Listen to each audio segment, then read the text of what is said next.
Yung paghahari ng Diyos ang unahin natin. Hindi paghahari ng kung sino-sino, kundi paghahari ng Diyos na ipinakilala naman ng buong linaw ni Jesus. To live to the fullest, with greater freedom, stability, and fulfillment, seek God's truth in your heart and mind. Nandun ang Panginoon. Sabi niya, the kingdom is in you. Pag sa iba ka naghanap, kung kanino ka magtatanong, maaaring dumating yung panahon na kung gagraduate ka na ay lugi. Kaya huwag kung saan-saan maghanap. Submit your thoughts to God's inner rule. The living word is in our heart. Hindi sa falsehood and rule ng magnanakaw.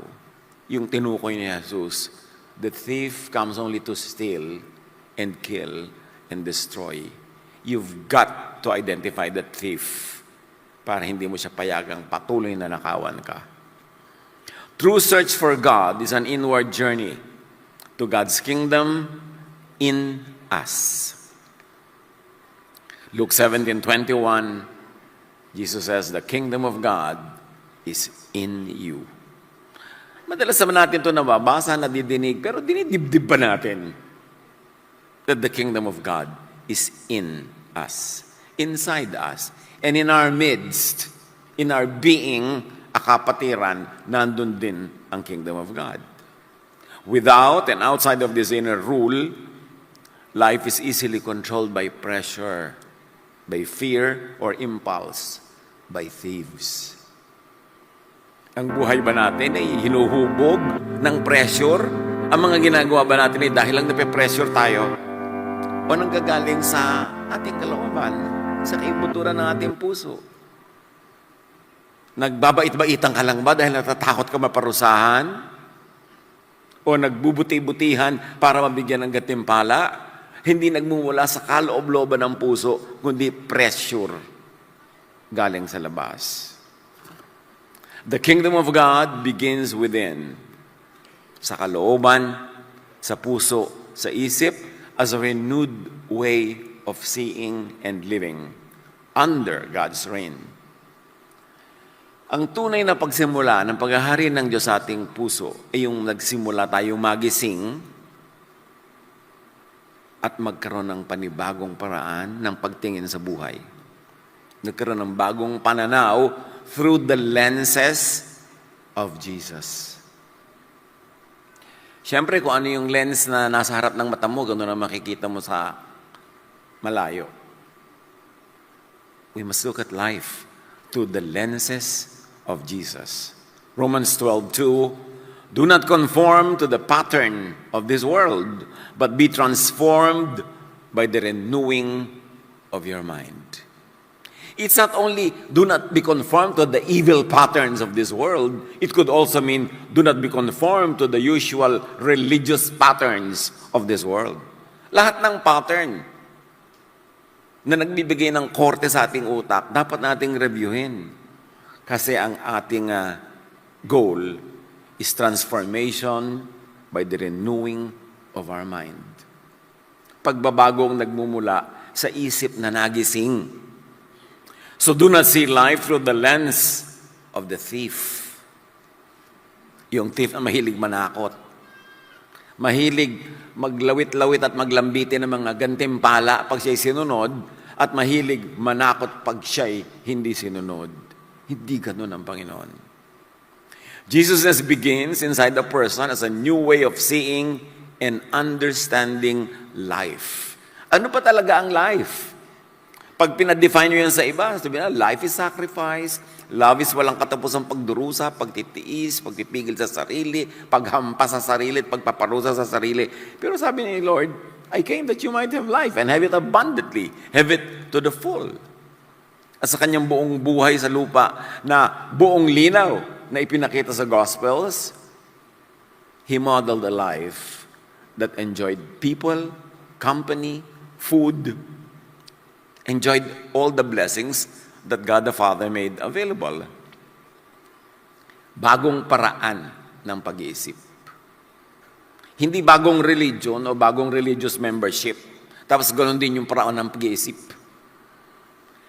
When this way of life is taken seriously and practiced daily, it naturally touches families and communities.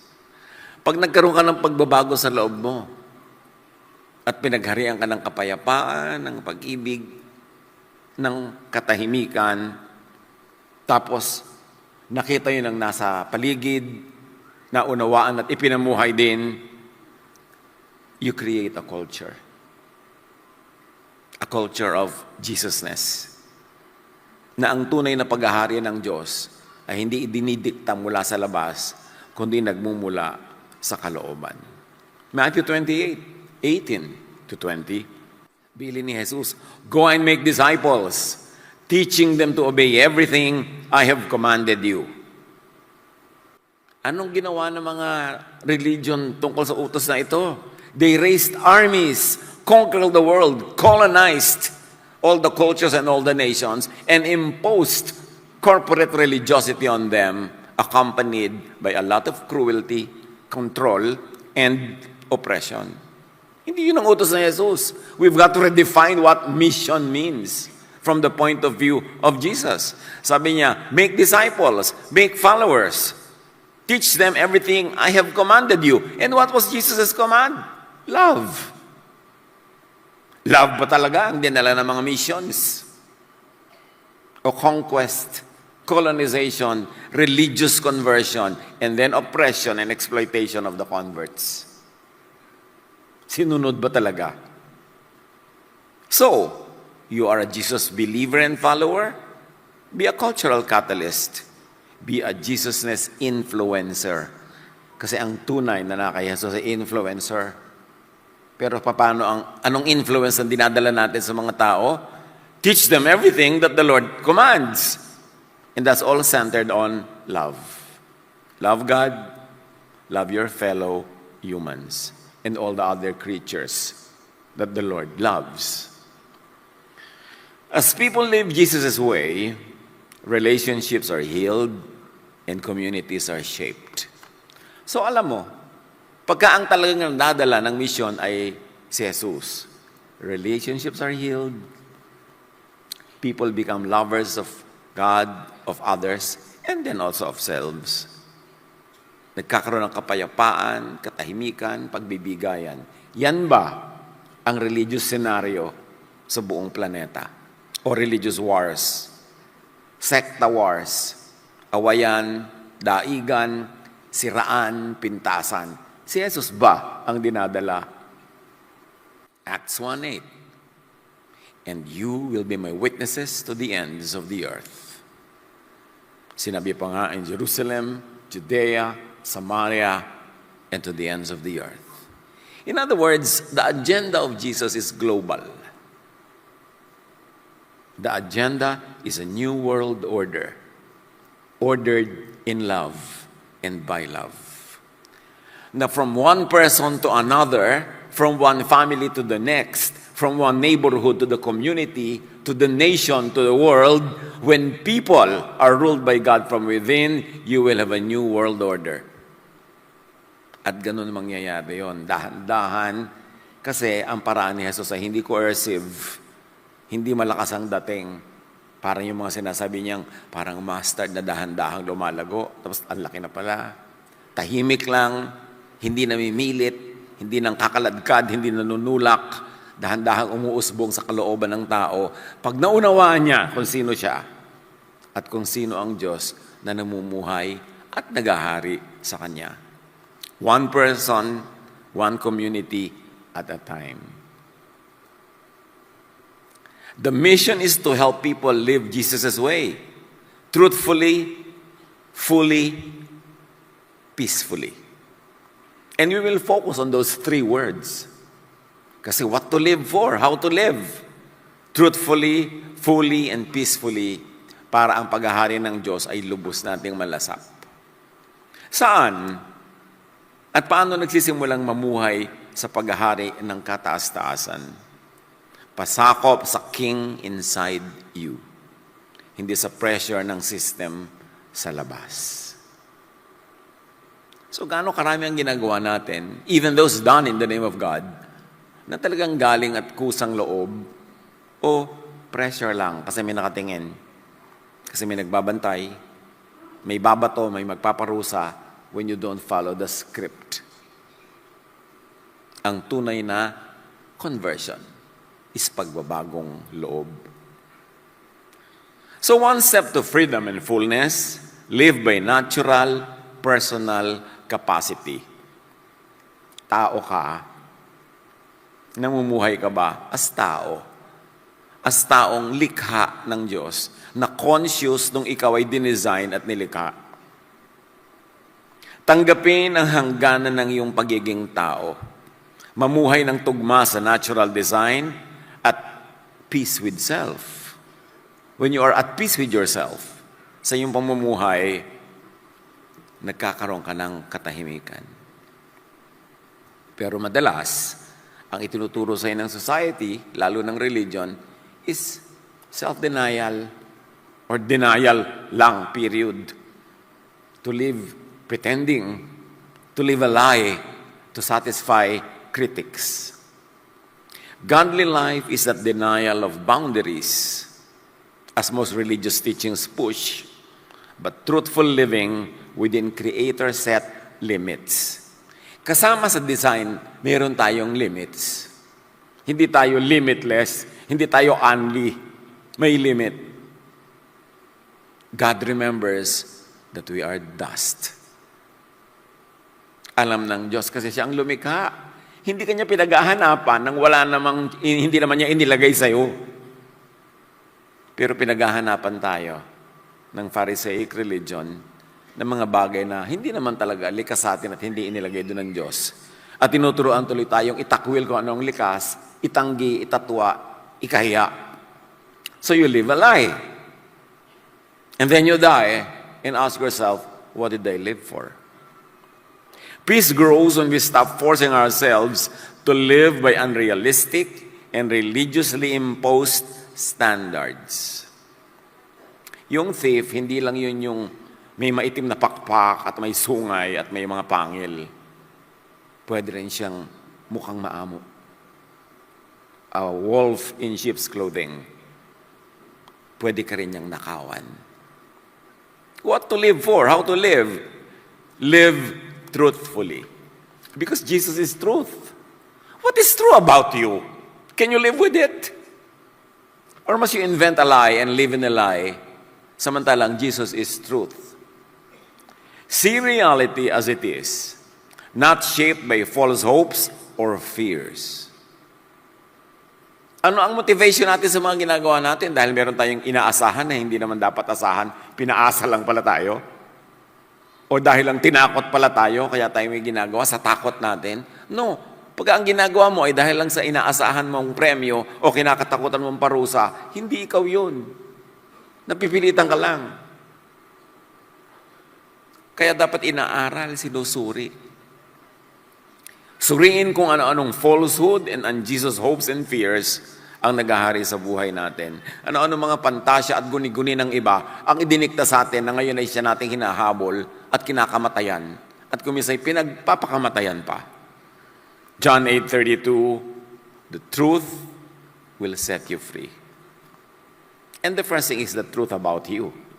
The truth about who you are, how you were made. Know yourself honestly.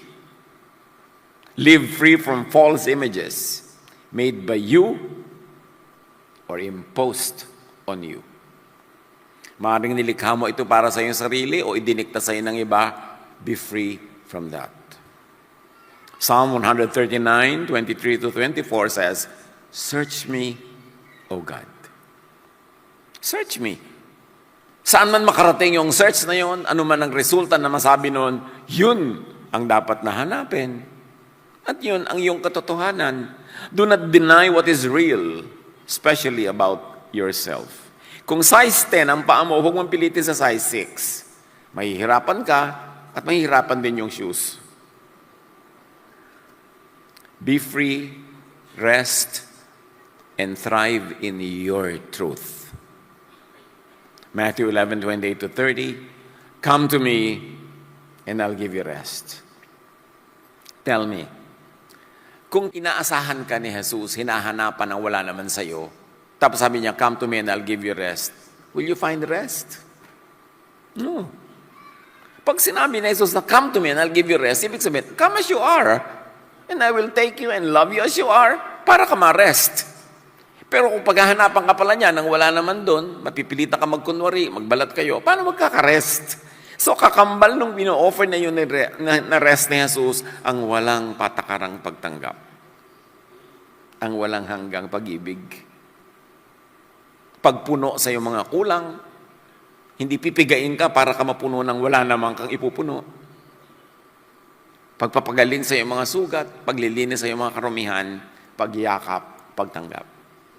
Tulad nung ama sa kanyang tinatawag nating prodigal son, na kahit galing pa sa piling ng mga baboy at among baboy pa iniyakap na nung ama at tinanggap. Hindi sinita, hindi pinagalitan, tinanggap. Matatanggap ba natin na ganun talaga si Jesus? O meron tayong image kay Jesus na nilikha ng guni-guni na pati si Jesus ginawa nating masungit, judgmental, at re-reject tayo. Sabi niya, come to me, I'll give you rest.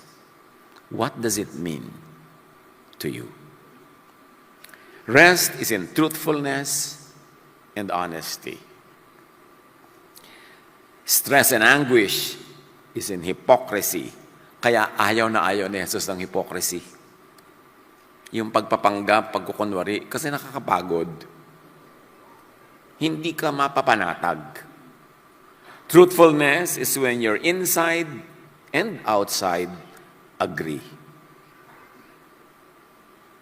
Pagka ang inside, kakontra nung outside, or outside, kakontra nung inside, magkakasakit ka. Kasi hindi tugma. Peace is in that harmony. Na ang totoo sa labas ay siya ring katotohanan sa loob. How to live? Live fully. Buo, puno, huwag kulang-kulang.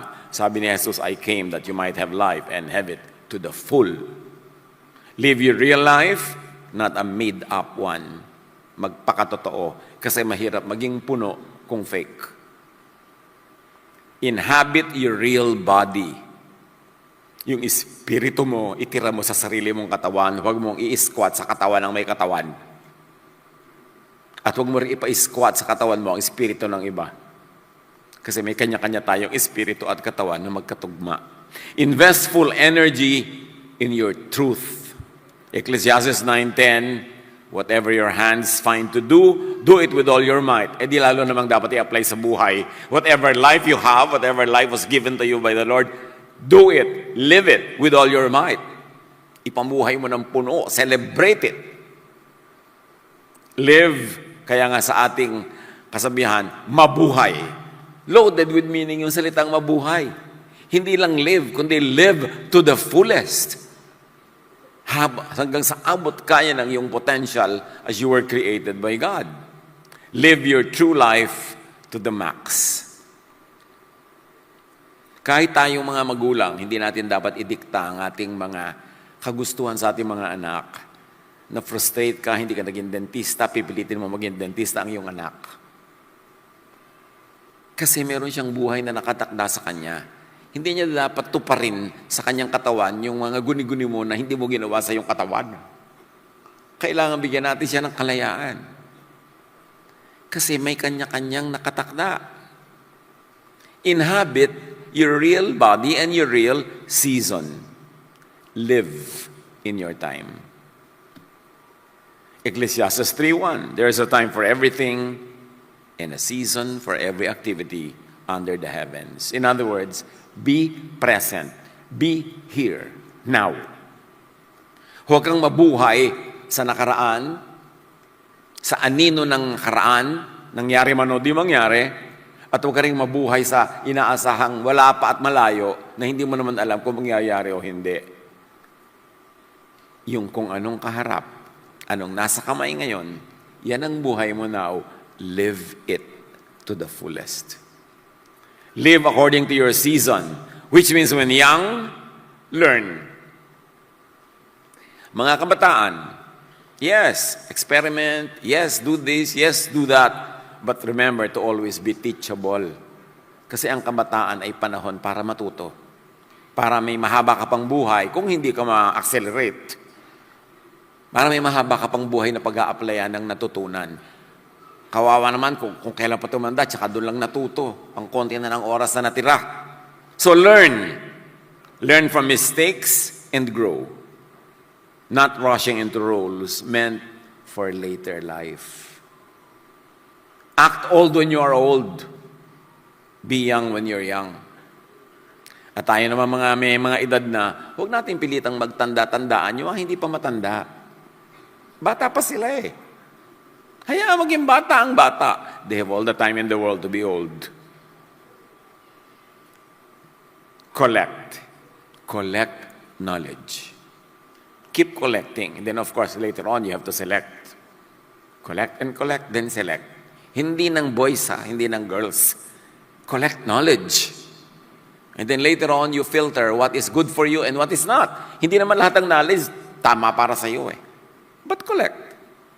So that's what you do when you're young. Learn. Keep learning. Open your mind. Hindi ang bata-bata po pa, sumara na yung utak mo. Ang bata-bata mo pa, naging sektarya na yung orte ng utak mo. Wala nang katotohanan, kundi yung sekta nyo. Hindi, wala nang space para sa ibang karunungan na dapat darating pa. Keep an open mind. And in midlife, care for what matters and choose wisely. There's a time when you stop collecting, you gather what's good for you, you set aside what is not, and you live for those few things that really matter. Select wisdom. Ngayon kasi meron tayong information overload. Ang dami nating alam. At ang dami pwedeng malaman. But being informed doesn't mean being wise. And being very informed doesn't mean being wise. So kailangan use information to be wise.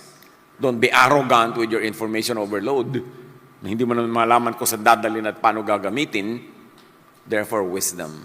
Kaya mahalaga, nag-aaral ka, especially ng mga katuruan ni Jesus, and the philosophers, and the philosophies, and poetry, and literature of all civilizations, para magkaroon ng refinement yung knowledge that it could be shaped into wisdom. Unload. Unload folly. Declutter your mind.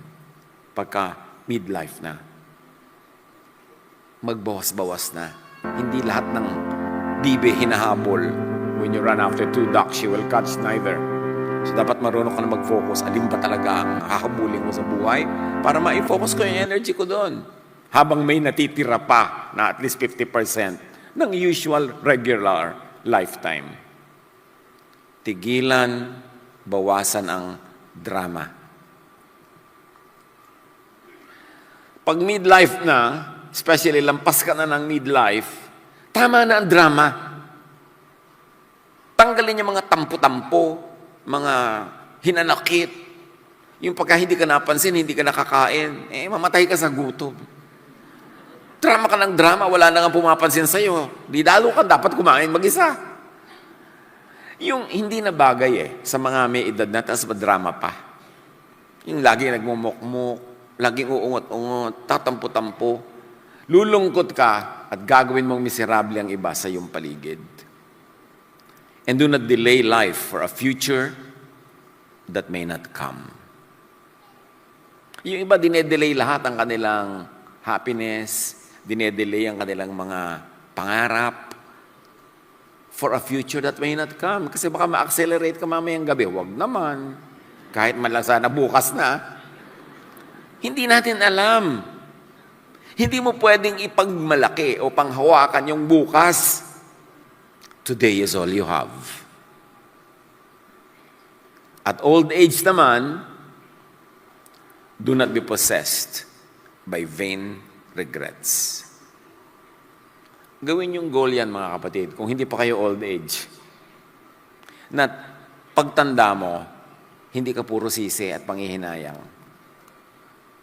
Mas maraming pagsisisi at panghihinayang sa hindi ginawa, sa omission, kesa sa commission.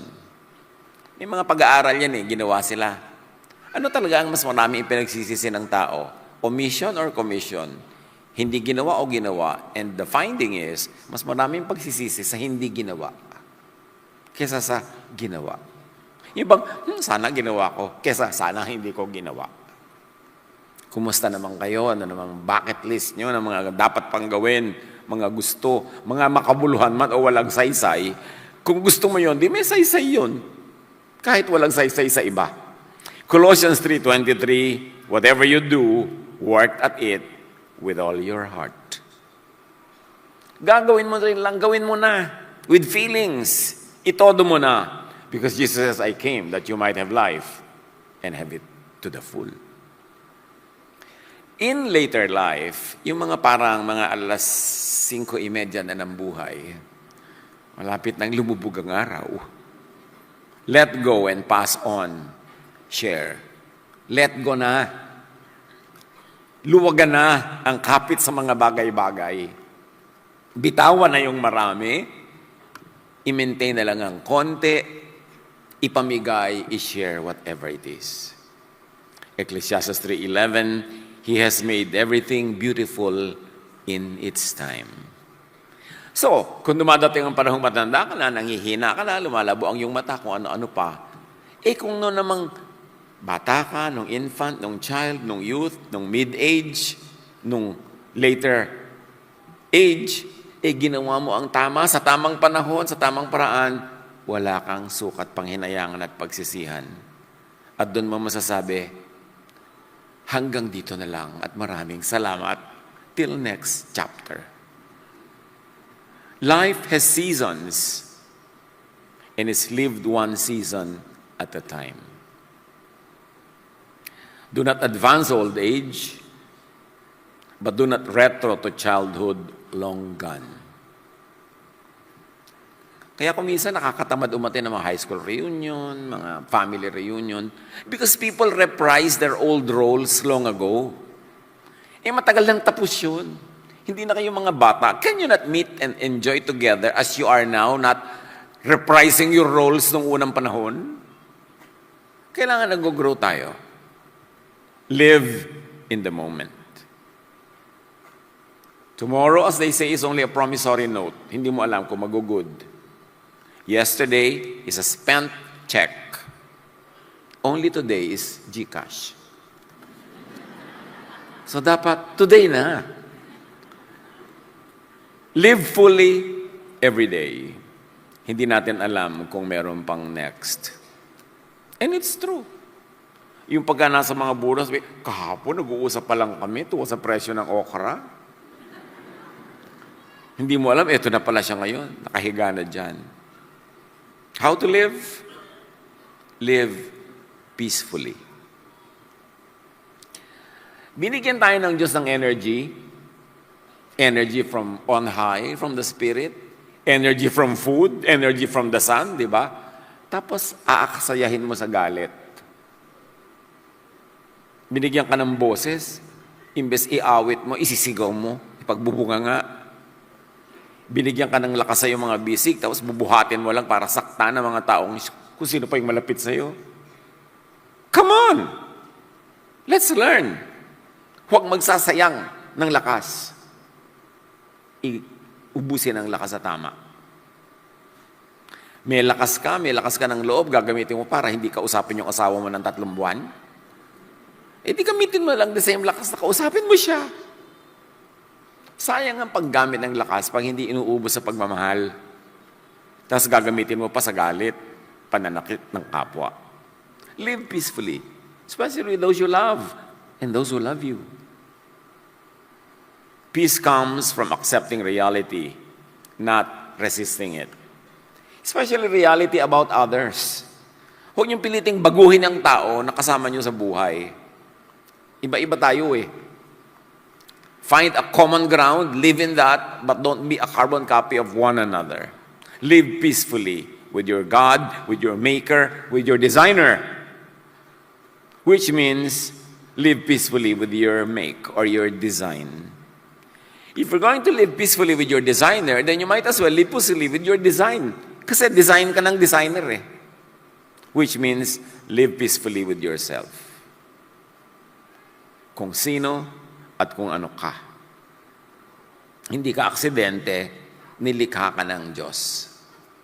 Every single cell in your body is known by God. Sabi nga, I am fearfully and wonderfully made. Alam ng Diyos kung sino ka, mabuti pa, manahimik ka kung sino ka. Do not get trapped in denial, envy, and self-discontent na usually imposed lang by others. Philippians 4:11-12, I have learned to be content.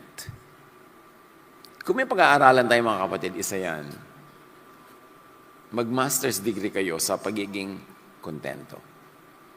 After doing the best that you can, kung ano ang bunga at dinala sa inyong buhay, tanggapin, i-celebrate, be contented.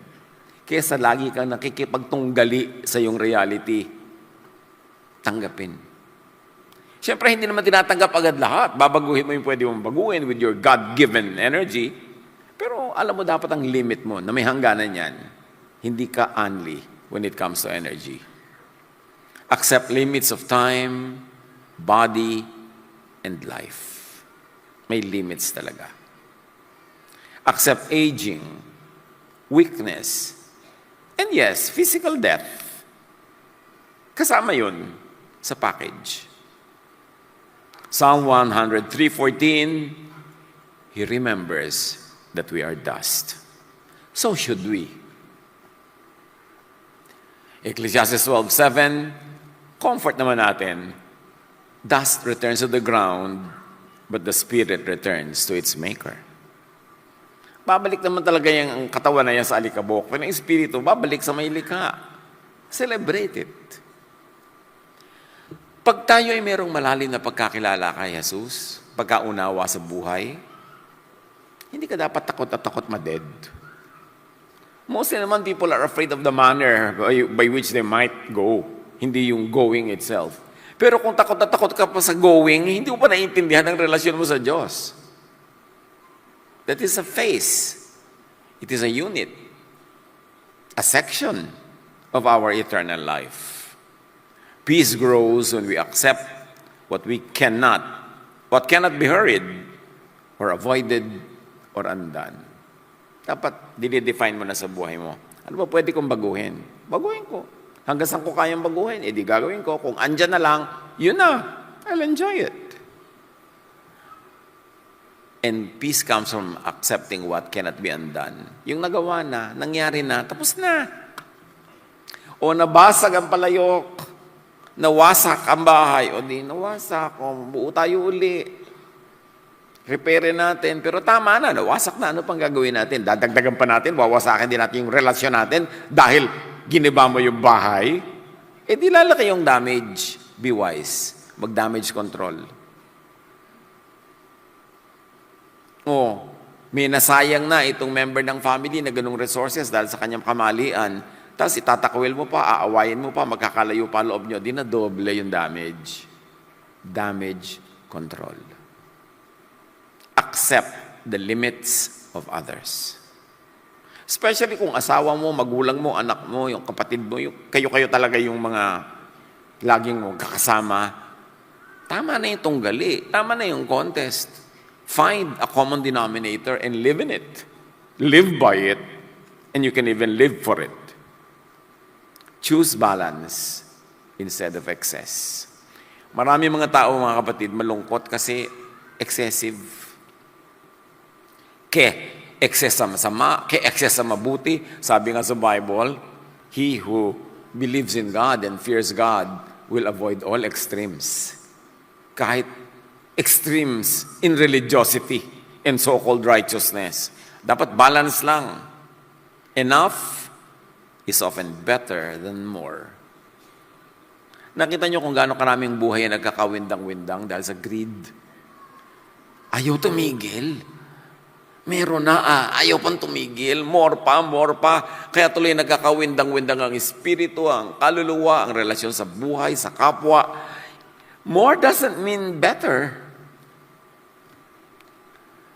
Ang taong marunong, alam niya kung kailan titigil, kailan tama na.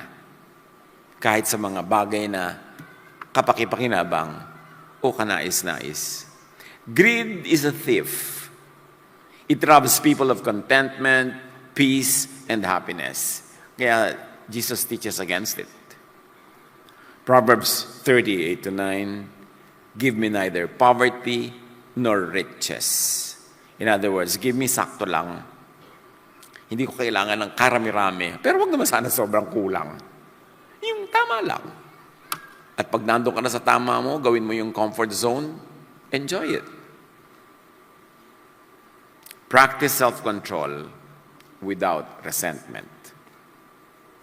We should not be controlled by others. Meron tayong self-control, but without resentment. Yung iba naman, inom ng gamot, tapos reklamo ng reklamo. Sabi ko naman iniinom. Ginagawa mo na nga eh, huwag mo na i-resent.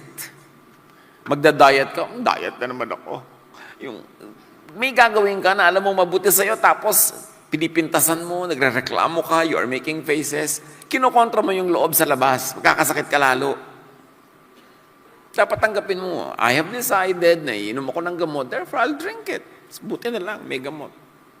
I have decided na magbabawas ako ng ganito o magdadagdag ako ng gano'n sa aking pagkain. Gagawin ko ng walang reklamo. Hindi yung kakain na lang, ito na naman kakainin ko. Tapos yung mga kasalo mo, kakain ka, minsan, uy, ba't ka kumakain yan? Yung, gagawin mo lahat ng taong miserable. Hayaan mo siya kainin yung gusto niyang kainin. Huwag mong kainin, ayaw mong kainin, mamuhay kayong tahimik. Ang hirap yung may kasama ka sa pagkain, sa mesa na may bagong fad na diet. Alam niyo yon? Yung meron siyang diet ganito, diet ganyan, nakita niya sa Facebook, napanood niya sa YouTube, na TikTok. Tapos didiktahan ka niya, tuturuan ka niya na parang siya si Moises. Tapos next month, may bago na naman diet yan, fad yan, iba na naman. Ang hindi niya kakainin niya, kakain siya ng 2 o'clock ng umaga, merong 2:30 ng hapon, at ididikta sa'yo. Lalo na yung mga nahumaling sa mga herbs o nahumaling sa fad foods na parang yun na talaga ang pinakamahalagang relihiyon sa buhay. Do it if you like. But don't be an issue. Huwag mong gawing issue sa buhay. Restraint is wisdom, not loss. So kung may nire-restrain ka, huwag mong ireklamo yan. Huwag ireklamo ang tamang pagpipigil. Every stage in life asks the same question. Have you asked this question? How do I live well where I am now? Hindi yung how did I live yesterday, hindi how will I live tomorrow, kundi how do I live well now? With what I have, with what's around. Micah 6:8, act justly, love mercy, walk humbly. Mga old-fashioned thoughts na kung tutuusin, talagang yun ang effective. Form good character. Yan ang ating buuin sa buhay, yung good character. Regularly practice justice, mercy, and humility. Live in the kingdom of God in you dahil dito ka tunay nasasaya. Hindi sa mga kasinungalingan na napapanood natin sa social media o kaya naisaksak sa utak natin nung bata pa tayo. Kailangan nating maborn again ng utak. Magbagong loob, maghunos dili para natin makita yung kingdom of God. Timing. There is good, there is ungood, and there is bad timing for every thought or act. Hindi ko mo good yung thought, good na yun all the time. Dapat good pa rin yung timing. But of course, bad is always bad. So hindi sapat na meron kang good intention, dapat meron ka rin good timing.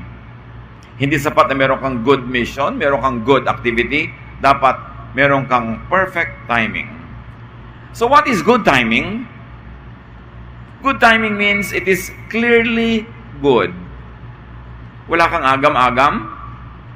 At pagka ang isang iniisip, ang isang bagay na gustong gawin, ang isang plano, ang isang aktibidad, ay good. Dapat ito ay magaan sa pakiramdam.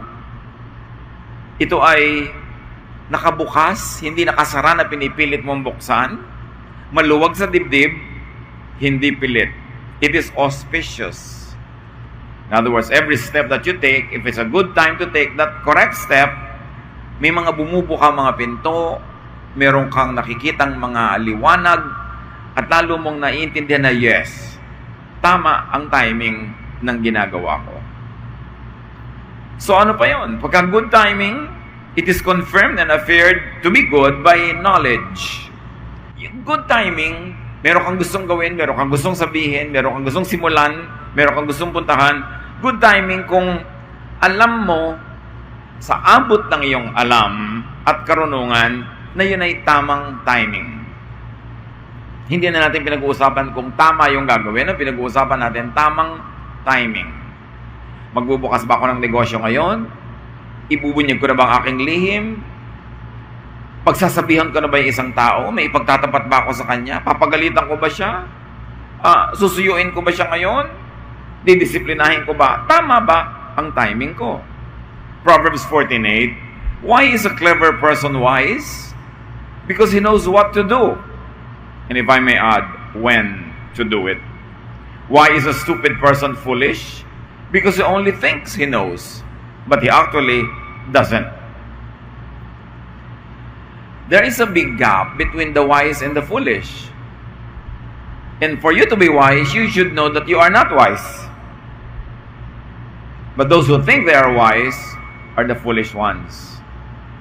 It takes a certain folly to think that you are right and always right. Pagka may mag-a-apply sa trabaho at tatanungin ko siya, alam mo ba ang trabaho? Kayang-kaya mo ba yung gawin? Pag ang sagot, kayang-kaya ko, alam na alam ko, mas hindi ko tatanggapin yun. Mas magdududa pa ako doon. Kesa sa sisikapin ko po, sa abot ng aking makakaya, gagawin ko. Kasi ang nakakaduda yung taong alam niya. Kasi kadalasan yun ang taong bulag. Yun ang taong nakasara ang isip. Yung alam na alam niya. Hindi mo na maturuan, hindi mo na mapaalalakanan, hindi mo ma-correct. Kasi alam niya. Kadalasan, yun ang taong mali. Pero yung taong tentative about her or his correctness, laging nagtatanong, nakikinig sa payo, yun pa ang pwedeng pagtiwalaan. So good timing is confirmed and affirmed by inner conviction. Pagka meron kang gustong gawin, good timing ba kung one, sa abot ng iyong alam, good yun. At number two, sa puso mo, sa kalooban mo, komportable kang gawin yon sa oras na yon. There should be inner conviction. Why? Because the Spirit intercedes with sighs too deep for human words. May mga hindi alam ang isip, hindi naaabot ng karunungan na espiritu lang ang nakakaramdam. Kaya malaking factor ang pakiramdam. Ano ba ang pakiramdam mo? Especially kung ang pakiramdam na ito ay hinahasa, laging nakasubmit to God's will, nakababad sa salita ng Diyos, mas nagiging kapani-paniwala yung nararamdaman ng iyong kalooban. John 12:27, Now my soul is troubled, and what should I say? Father, save me from this hour? No, it is for this reason that I have come to this hour. So meron siyang agam-agam, meron siyang mga iniisip, pero sa kalooban niya, alam niya na yun ang tama, yun ang kalooban ng Diyos, kaya nagiging buo sa kanyang loob na gawin sa oras na yon ang dapat niyang gawin. Good timing is confirmed and affirmed by outward events and factors. May Diyos na lumikha sa lahat. May Diyos na nagbibigay ng kaayusan sa lahat. May Diyos na sinusunod ng hangin, ng ulan, ng buwan, ng mga planeta. Therefore, kung maganda ang timing, kalooban yun ng Diyos, makikita mo sa mga nangyayari sa paligid. Halimbawa, itatanong mo, maganda bang timing na magbukas ako ngayon ng ganitong negosyo? Pagkatapos, dumadating sa yung harapan ng mga taong pwedeng makatulong sa iyo, mga supplier, mga investors o clients. Pagkatapos, gusto mo magtayo ng tindahan, biglang nagkakaroon ka ng alam na eto yung space, maganda, pwedeng ma-rent, available to you. Ganon. Kasi dapat sensitive ka sa nangyayari sa paligid. Kasi ang nangyayari sa paligid ay nagsasalita rin. Hindi mo dapat ipagpilitan ng gusto mo kahit pinipigil ka ng hangin, pinipigil ka ng buwan, pinipigil ka ng alon. Useless na lumangoy laban sa agos. Useless na lumangoy laban sa alon. Labanan mo yung tide. Maraming ganon. Si Magellan, isa sa mga dahilan kaya sila napatay nila Lapu-Lapu sa Mactan. Hindi nasa panig nila yung tide. Mababa, low tide nung sinalakay nila ang Mactan. Hindi makalapit doon sa island yung kanilang mga barko. Therefore, hindi abot ng range ng kanilang mga kanyon yung Mactan. Napilitan silang lumusong sa tubig dahil hindi na makalapit ang kanilang mga barko. Ang bibigat ng armor nila, ang haba-haba pa ng lalakarin, sinalubong na sila ng mga tauhan nila Lapu-Lapu, kaya sila naubos doon. Bad timing. Tide lang yun. So, dapat tinitingnan mo saan papunta ang alon, ano ang tide, ano ang hangin.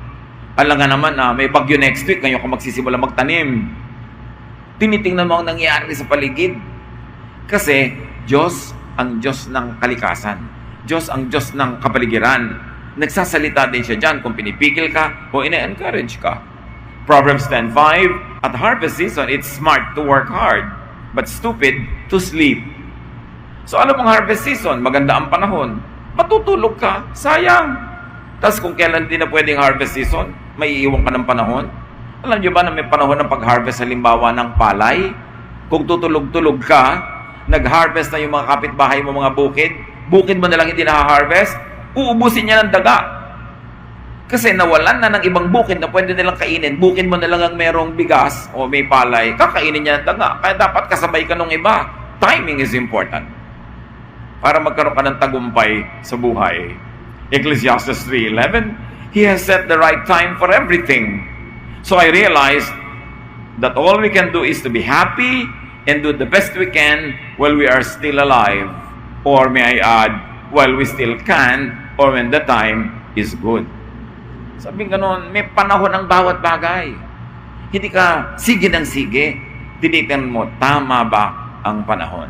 And when it's good to go, your brain, your intelligence, your knowledge tells you it's good. Your feelings, your heart tells you it's good. Outward event tells you it's good. Then go. Kailangan nag-agree-agree yun. Now, there is such a thing as ungood timing.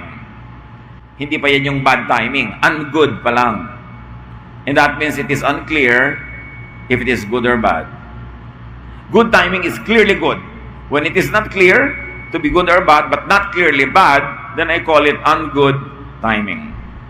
Halimbawa, si Abraham at si Sarah, matanda na sila, wala pa silang anak. May pangako ang Diyos na magkakaroon sila ng anak.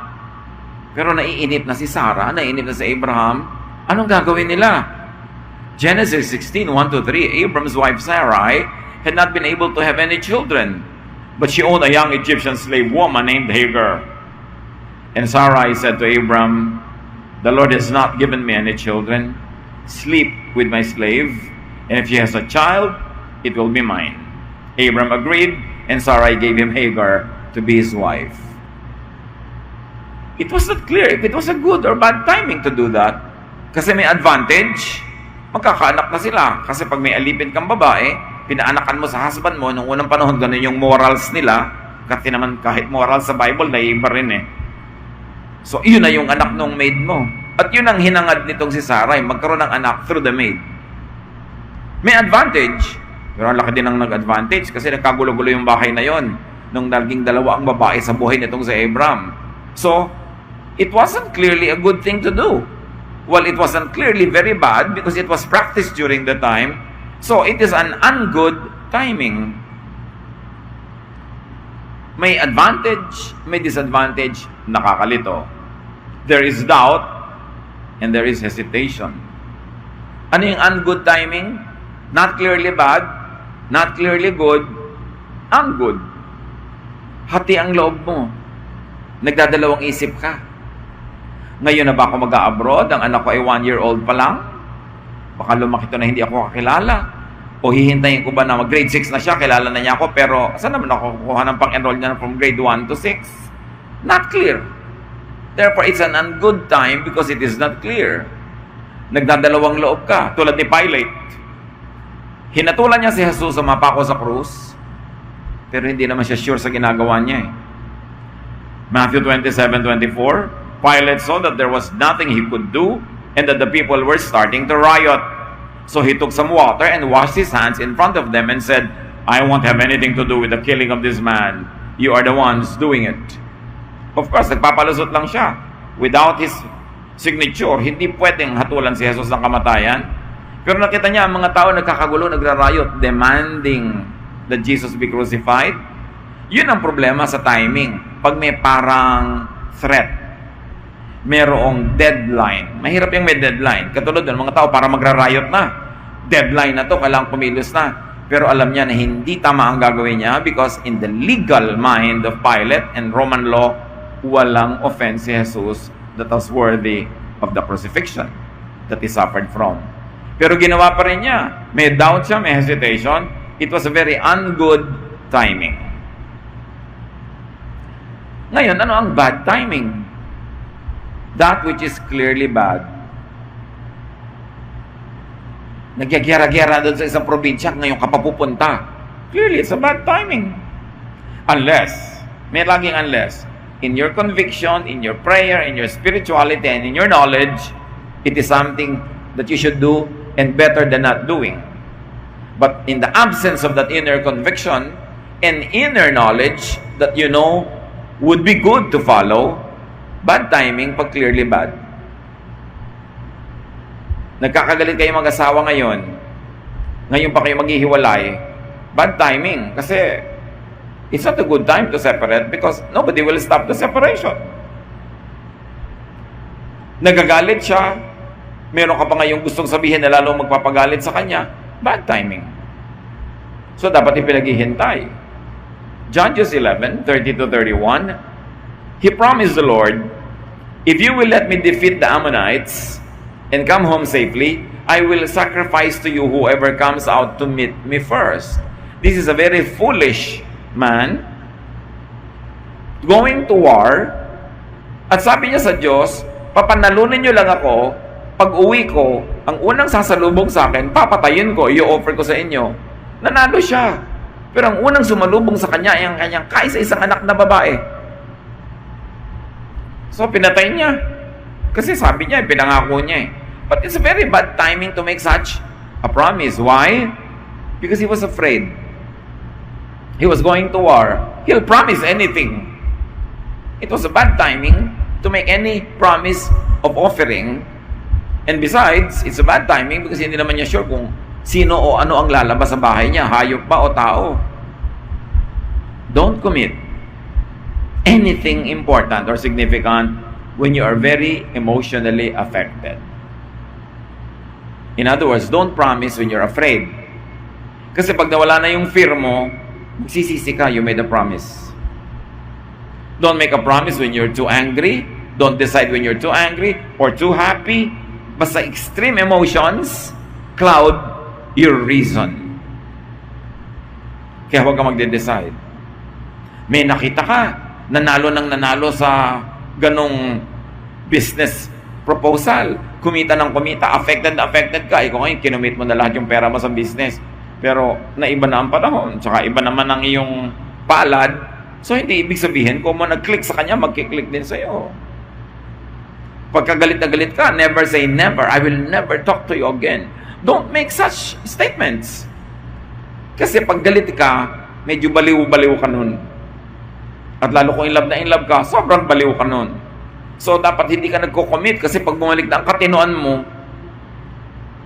bakit ko ba naibigay yung sing-sing ko sa babaeng yon? Yung pala, 2 days lang, lalayasan ako, dala ang sing-sing. Kasi masyado kang affected, masyado kang enamored. At wala namang pagsisising nasa una. So, the mistake of this man was bargaining before a grave threat while afraid. And his reason was clouded by emotion.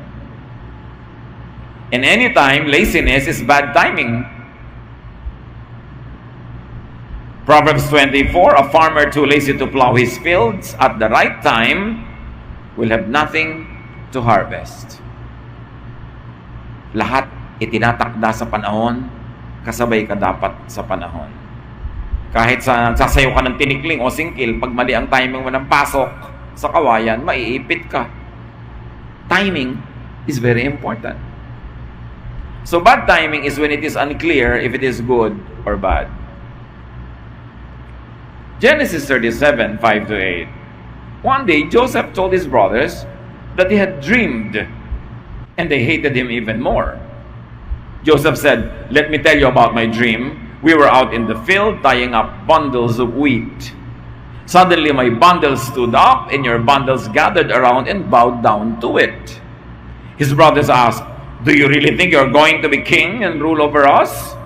Now they hated Joseph even more than ever because of what he had said about his dream.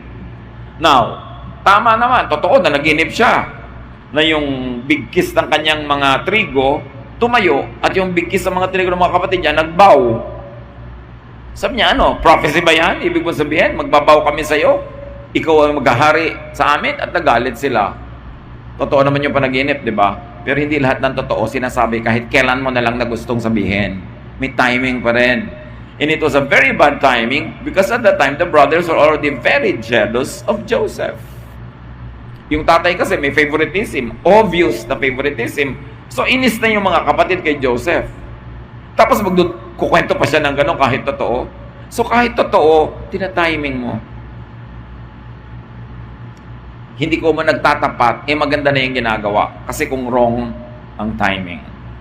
Halimbawa, umuwi ang asawa mong laseng. Good timing ba yun para siya awayin? May baril pa naman. No?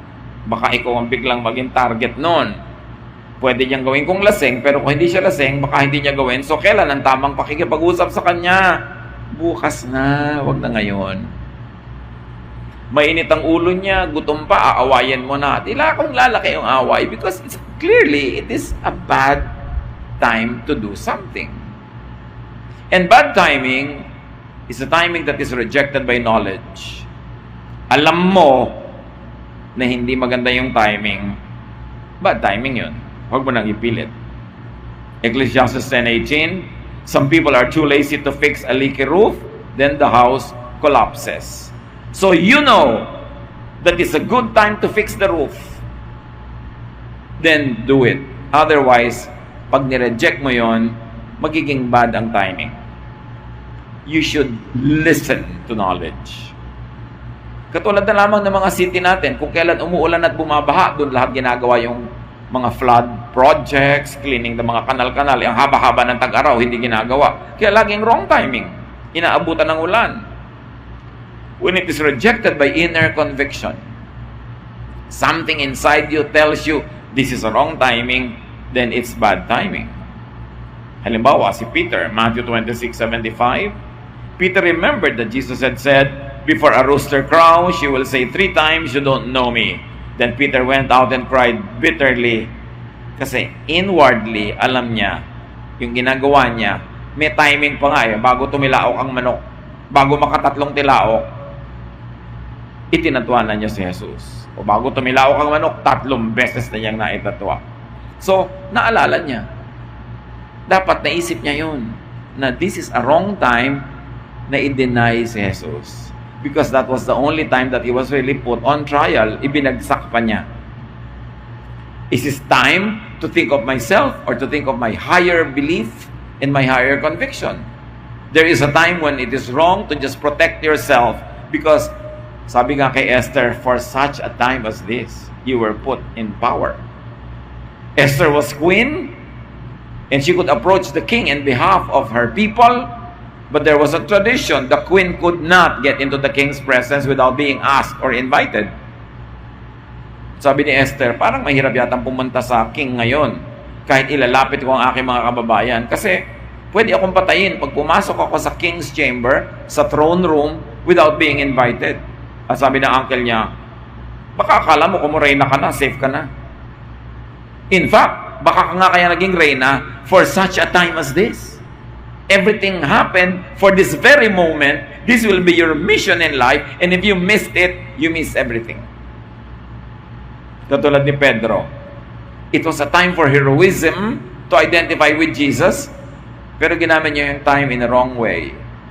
He tried to save his skin and denied his relationship with Jesus. Isa pang sign, mga kapatid, that it's wrong timing is when it is rejected by outward events, by outward factors. Yung pinag-uusapan natin na pilit ka ng pilit, ayaw naman mag-succeed. Gustong-gusto mo ang ganitong negosyo, pero kahit anong gawin mo ayaw magtagumpay. Maaring it's a good idea, but the timing is not right. Maybe you are not yet ready. Maybe the market is not ready. The environment is not ready. So you have to wait for the correct time. Matthew 27:3. Judas had betrayed Jesus, but when he learned that Jesus had been sentenced to death, he was sorry for what he had done. He turned the 30 silver coins to the chiefs, priests, and leaders. So, outward events proved that what he did was wrong. And it was a wrong time to side with the priests, although they were powerful. Laging may two sides. Naglalabanan, nag-aawayan. Is it a good time to side with this group or with that group? The outward events will tell you if it's really good or bad timing. If timing isn't good or outright bad, don't act. Don't move. This is the heart of the matter, mga kapatid. Pag hindi sure, hindi sinasabi ng knowledge, ng puso, ng espiritu at ng outward events that it is good, don't act. Luke 14:28-30. Suppose one of you wants to build a tower. What is the first thing you will do? Won't you sit down and figure out how much it will cost? And if you have enough money to pay for it. Otherwise, you will start building the tower, but not be able to finish. Then everyone who sees what is happening will laugh at you. They will say, you started building, but you could not finish the job. So unless sure na sure ka that you are ready, that you can, don't move. Huwag isugal, huwag ipagsapalaran, lalong-lalo kung malaking puhunan, lalong-lalo kung ang iyong karangalan, ang iyong pangalan, hindi basta-basta yan itinataya-taya sa pagsusugal sa mga bagay na di ka tiyak.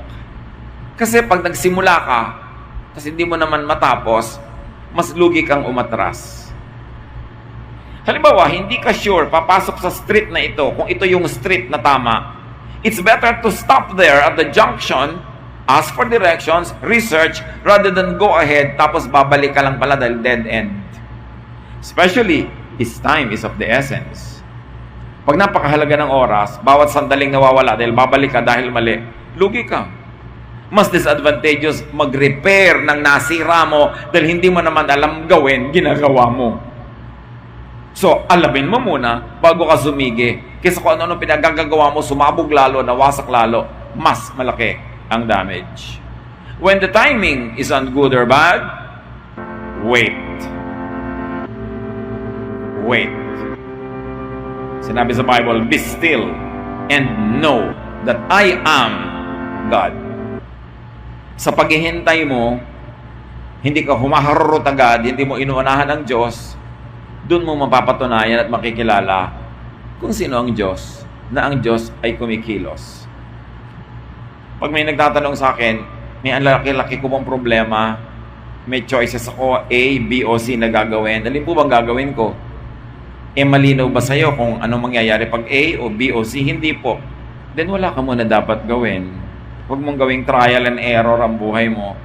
Wait. Mga kapatid, makinig kayo. Maraming bagay ang umayos na lutas nang hindi mo pinapakialaman. Naghintay ka lang. Then, inaayos ng Diyos. Inaayos niya ang sarili niya ng sitwasyon. Because when He did, creation or the natural process or things reveal, do, and accomplish the good. Creation was created by our good God. Everything that God creates is good.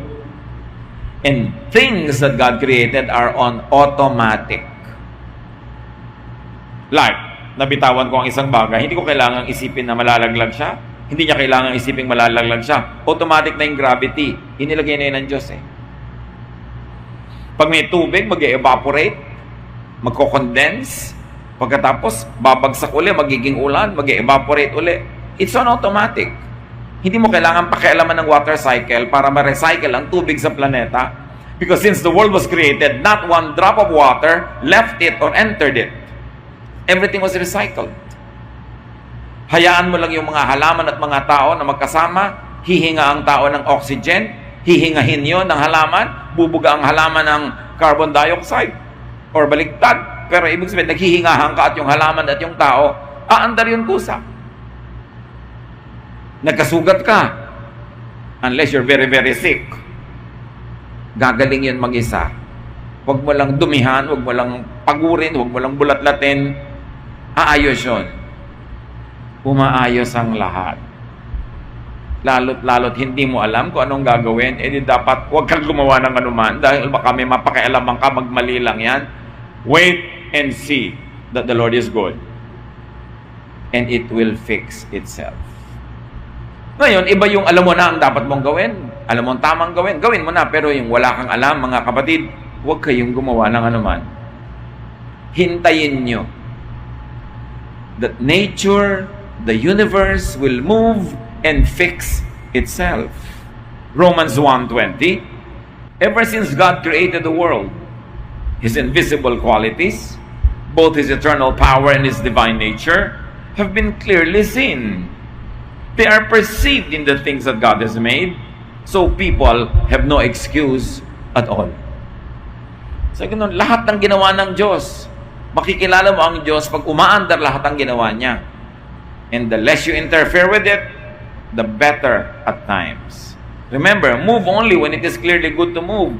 When it is ungood or when it is bad to move, don't move. And let nature take its course. Because nature unfolds. The waves, the tides, the seasons. So you stay still and know that God works. May mga imposible. Halimbawa, gusto kong palayasin itong pinsan ko sa bahay namin dahil masyadong palamunin, dahil masyadong pabigat, nakakainis, pero magagalit ito, magagalit yung nanay niya sa akin, at tiya ko, magkakagulo ang mga pamilya namin, pero gusto-gusto ko siyang umalis sa bahay namin, pero pag pinalayas ko siya ngayon, may advantage. Mawawala siya dito sa paligid ko, pero ang daming disadvantages. Ano kaya ang gagawin ko? Huwag ka munang gumawa ng anuman. For all you know, biglang nag-abroad yung pinsan mo, o kaya biglang nagpunta kung saan, o sumakabilang buhay. Hindi mo alam kung ano mangyayari. Pero huwag kang gagawa ng isang bagay na alam mo pag ginawa mo ang daming mga negative effects. Kahit gusto mo yung kaisa-isang positive fruit nun, wait. Because life will find a way of correcting itself. Isa sa mga pinakamahirap gawin yan, to wait. Pero ang daming nagpapatunay niyan, mga kapatid, it works. But wait only when, really when you don't really know what to do and when to do it. Pero pag alam mo na, you can proceed. When your mind, your heart, your spirit, and the events tell you to go, go. But when those things do not agree, wait. Mas less ang damage to wait rather than repair when you commit grave mistakes. Timing is very important. It's not only the good thing to do, but the good timing when to do it. Ecclesiastes 3:1-8. Everything on earth has its own time and its own season. There's a time for birth and death, planting and reaping, for killing and healing, destroying and building. You see, these are extremes, but there's a time for both of those extremes. Huwag mong piliting time for life kung time na talaga for death. May isang tao talaga, wala ng kalusugan, wala lalala ng sakit, walang lunas, hirap na hirap. Baka time for death na yun. Ipagpipilitan mo, palalabanan mo. Samantala nung buhay na buhay siya, hindi mo inaalagaan, hindi mo pinupuntahan, pinipilit mo maging time for death, life pa yung time niya, wala ka sa timing. So there's life and death, there's beginning and ending. Know the times. Sumakay sa panahon. Tulad ng sasakay ka sa alon, sa agos, may panahon ng lahat. There's a time for crying and laughing, for weeping and dancing. Extremes. Party time ngayon, magsaya ka. May libing bukas, doon ka lumungkot. Hindi pinagbabalibaligtad mo. na nagsasaya kami, naglulungkot ka dyan, nagre-relax kami, nakiinis ka dyan. Wrong timing. So sumakay sa panahon. There's time for moods. Know the seasons. Respect the mood of the season and respect the mood of other people. There's a time for throwing stones and gathering stones, for embracing and parting. There is a time for finding and losing, keeping and giving, for tearing and sowing, for listening and speaking. There's also a time for love and hate, for war and peace. Happy is the person who knows the season and respects it. Hindi mo binabaligtad ang panahon, sumasakay ka sa panahon dahil matagal nang itinakda ng Diyos ang mga panapanahon. Therefore, ride the wind, ride the waves, ride the current.